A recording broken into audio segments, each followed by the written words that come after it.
Hey, what's going on? You know who it is. You know what it is. All right, man. Peep game, man. First of all, I want to say congratulations to Floyd Mayweather on all his success, what he contributed to boxing, the revenue he brought in, the notoriety he brought in to boxing, and to a certain degree, what he did for, black fighters, and the black community. He proved that a dude with a sixth grade education could fuck around and generate $1 billion in sales. Now, whether Floyd wants to embrace it or not, that's his loss. But I will give him his just due, man. So what I decided to do, I decided to give you, my favorite Floyd Mayweather fights, my top 10 Floyd Mayweather fights. So here we go. Let's get busy. All right, number 10 is Floyd versus Jesus Chavez in San Francisco, California at the Bill Graham Auditorium. I was at this fight. I was very close to the action. I remember watching this fight with my brother, man, and believe it or not, man, Floyd, caused Chavez to punch himself out, and he pretty much, quit on the stool. But Floyd, believe it or not, going into, the end of this fight, he was behind on the scorecard. So actually, they had Floyd losing this fight, but Floyd found a way to once again win this fight. And that just shows you the genius in Floyd Mayweather. But yeah, I was at this fight, so I actually got to see a Floyd Mayweather fight. This is before Floyd was charging $10,000 per seat to watch him fight. But it is what it is, man. So let me move on to number 9. All right, man. At number 9, Arturo Gatti in Atlantic City. Man, I remember watching this fight on pay-per-view, man. I was just like, wow. Floyd had destroyed him. And the funny part about it is people love to do comparisons with Floyd opponents about how this dude did better, this dude knocked him out, this dude did this dude did that. But keep in mind, Floyd Mayweather destroyed Arturo Gatti. He did a lot better than Oscar De La Hoya did. I mean, he dominated. It was a one-sided fight. Actually, Gotti landed some good shots on Oscar De La Hoya, but see, nevertheless, man, we already know what it is. A lot of Mexicans and white people love to hate on Floyd for some reason. But at the end of the day, who cares what they think? You know what I'm saying? At the end of the day, as I said before, no fighter of any race ever beat Floyd Mayweather. So take it however you want, and I don't care if you get mad. All right, so at number 9, Floyd versus Arturo Gatti. All right, you guys, at number 8, Floyd Mayweather versus Ricky Hatton. I would show you guys footage, but I don't want to get dinged and shit, so I'm just showing pictures.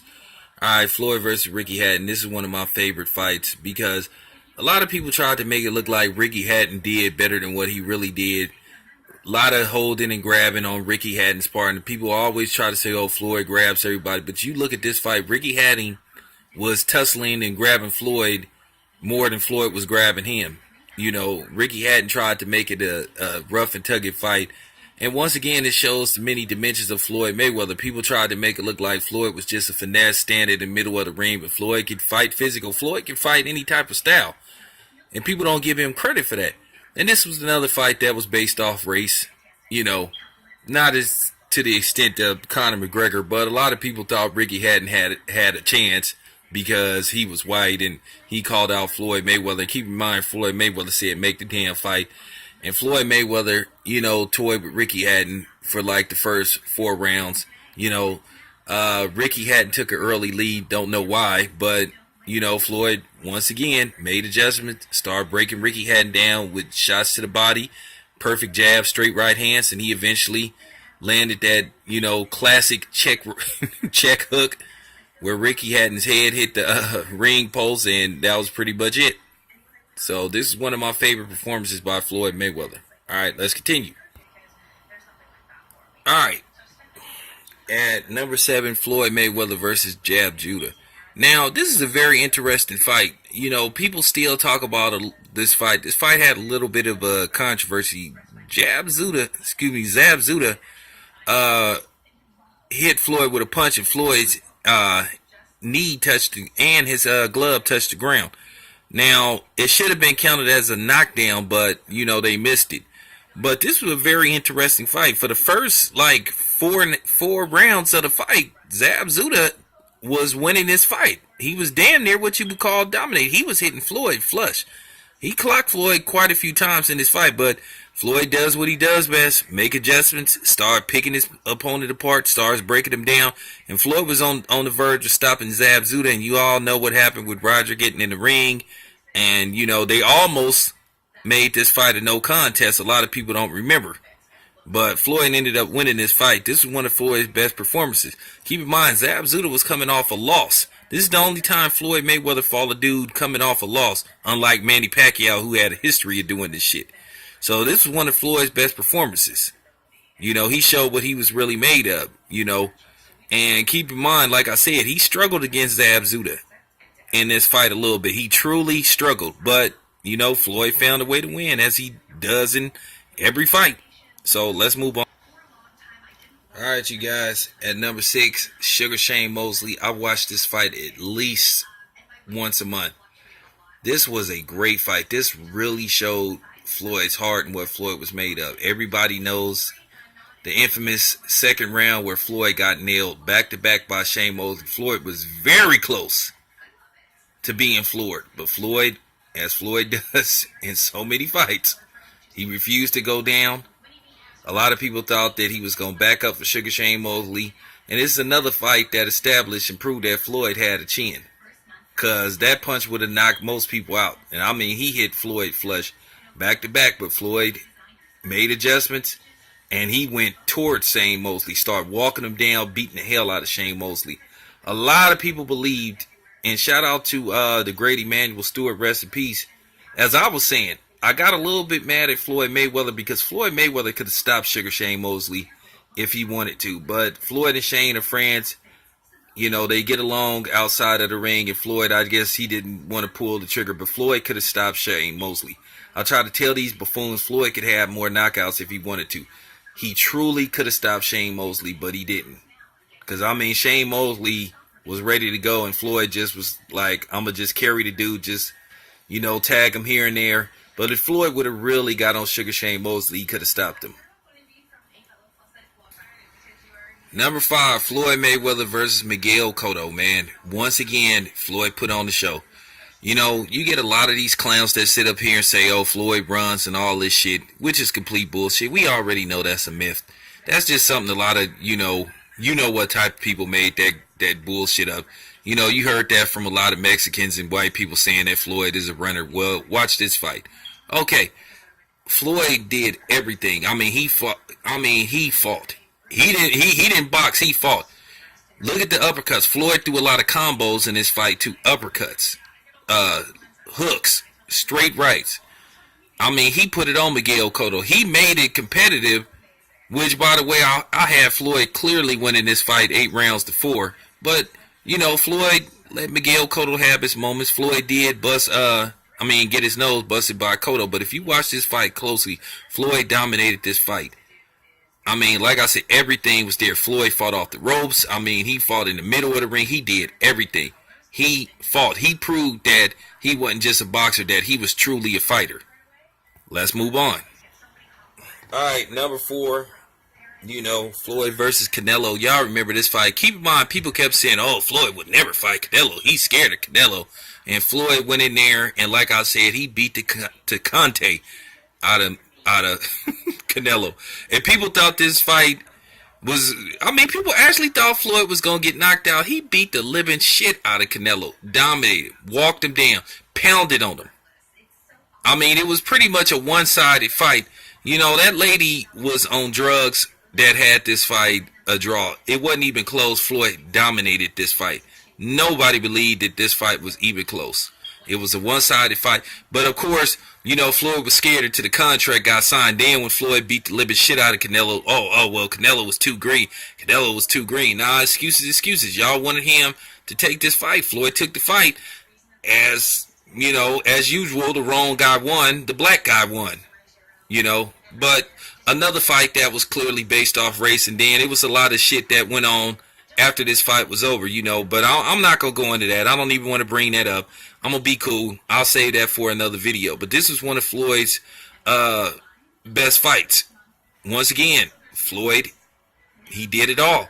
Walked Canelo down throughout the fight. A lot of people thought, once again, this was a fight that Floyd, he could have stopped Canelo if he wanted to. But, He carried Canelo once again. Canelo could have been psychologically damaged getting the hell beat out of him like he did. And I give Canelo credit. He rebounded from getting dominated in his fight. He got dominated. And like I say, the excuses always come when Floyd wins the fight. Or should I say when a black guy beats a non-black fighter, then it's always some kind of excuse about training, proper diet. And so, whatever, man. Get the fuck out of here with that bullshit. All right, let's continue. Hey, all right, here we go again. All right, check this out. This is another fight that I loved a lot. Even though this fight only went 4 rounds, but it was a great 4-round fight. Once again, this is Floyd versus Victor Ortiz. Everybody knows how this fight ended with the so-called sucker punch when you could clearly hear, Joe Cortez say fight. And keep in mind, before that, Victor Ortiz tried to purposely headbutt Floyd. Never mind that. People seen that, forgot that, and then you had all these crying ass people, and once again, mostly white people and Mexicans because, once again, the black dude prevailed. But Floyd was beating the shit out of Victor Ortiz. Floyd was going to end this fight in knockout regardless. You could just tell Floyd was breaking Victor Ortiz down, and Victor Ortiz was happy the fight was over. He tried to claim he wanted a rematch. He would have got the shit beat out of him again. And it was a good fight. It was one of Floyd's best performances. Floyd was hitting Victor Ortiz at will, and you just knew it was a matter of time this fight was going to end in knockout. So, Floyd versus Victor Ortiz, number 3. All right, you guys, at number 2, the fight that everybody thought that Floyd was going to get knocked out at. The so-called, Floyd's nemesis, the so-called Floyd Meatis match. And once again, an easy fight for Floyd Mayweather. One of Floyd's more easier fight. It's a lot of idiots that's had the audacity to say Manny Pacquiao won this fight. Yeah, right. Once again, Floyd beat Manny Pacquiao with ease. Manny Pacquiao only had 2 good moments in this fight. Most people had this fight, 9 rounds to 3 for Floyd Mayweather, at best 8-4. But to me, I had it shit. I think I had a 9-3 Floyd Mayweather, and it was so funny. Manny Pacquiao was the adopted great white hope. A lot of these white people was praying that Floyd Mayweather would lose to Manny Pacquiao. Didn't work. Floyd beat him with ease. One of Floyd's easiest fights. He made Manny Pacquiao look mediocre. He beat Manny Pacquiao so bad to where Manny Pacquiao made up this shit about shoulder injuries. Rumor has it Manny Pacquiao was so humiliated based off the way he lost to Floyd Mayweather. He was crying on the airplane back to the Philippines, like the little bitch that he is, like the little steroid using bitch he always was. So, I enjoyed the results of this fight. I didn't even want Floyd to knock Manny Pacquiao. I just wanted him to beat him like how he beat him, with ease. It was funny, man. The excuses that got made by a lot of these white people, I loved every minute of it. It was the greatest joy for me that Floyd disappointed all these damn white people that really thought this little short midget motherfucker had a chance against Floyd Mayweather. So at number 2, Floyd Mayweather. Sorry, y'all, I'm getting a little sleepy. Versus Manny Pacquiao in number 2. All right, you guys. At number 1, Floyd Mayweather versus Diego Corrales. This is my favorite fight. This is what showed me Floyd was the truth right here. Keep in mind, a lot of people thought Floyd Mayweather was going to get knocked out in this fight. When I first heard Floyd Mayweather had signed to fight Diego Corrales, a guy that was knocking out everybody and their mama, I was like, whoa. I was really afraid for Floyd. I thought Floyd was going to get seriously hurt in this fight. I thought Floyd had a chance of winning this fight. I never really picked nobody, but I was real worried about this fight. A lot of people picked Diego Corrales to win this fight. A lot of people had this as a 60-40 fight in favor of Diego Corrales. But Floyd went in there. He beat the living shit out of Diego Corrales. He stood in front of him. He wasn't worried about his power. Floyd broke him down, knocked him down multiple times. Destroyed him. And this is what I'm talking about. A lot of these punk-ass idiots don't know boxing. Where they say, oh, Floyd never fought undefeated fighters, or he never fought fighters at their peak. These were 2 dudes at their peak. And keep in mind, Diego Corrales had a 3-inch height advantage over Floyd Mayweather. Like I said, while you got these idiots like Hatman preaching that bullshit. But shout out to Floyd Mayweather. He did that. I'm out.